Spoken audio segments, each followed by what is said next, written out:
Your Excellency, since the sixth Parliament, honourable members and the general public have been engaged in the discussion of Article 82 of the Constitution, which concerns the officers of the Speaker of Parliament.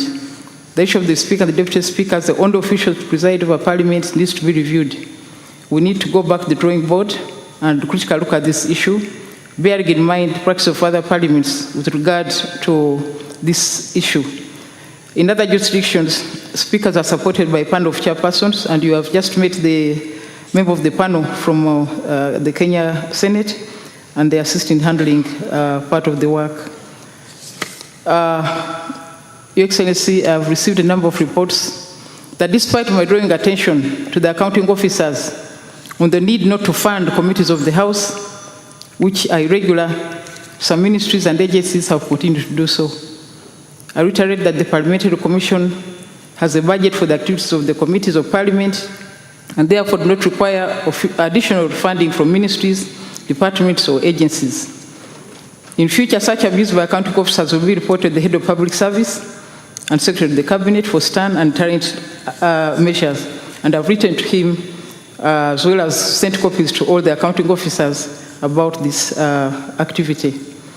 Your Excellency, the fourth session has commenced, and this means that effectively, Parliament will in reality transact business for a limited period. This is because the roadmap for the next election is already out.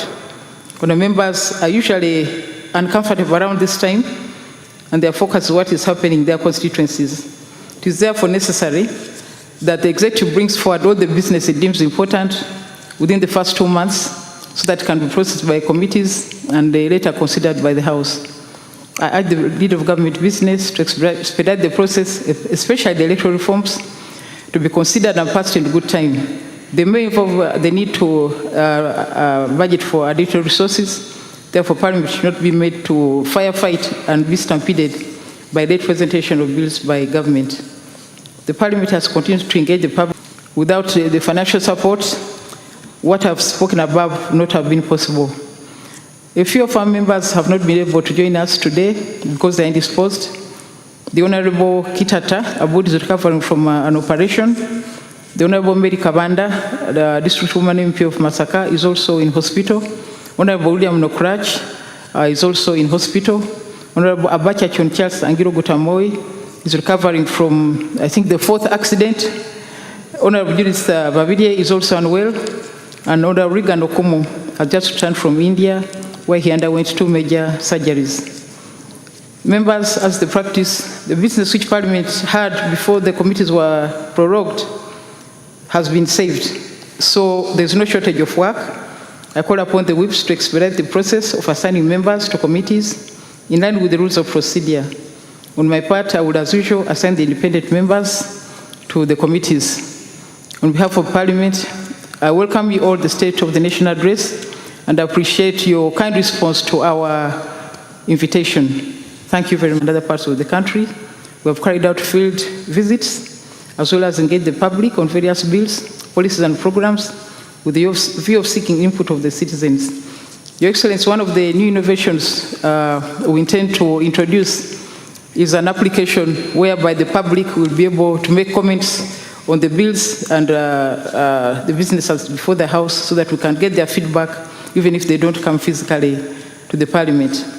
We have also conducted the following: the Speaker's Outreach Program, the Parliament Health Week, the Science and Technology Week, the Parliament Week.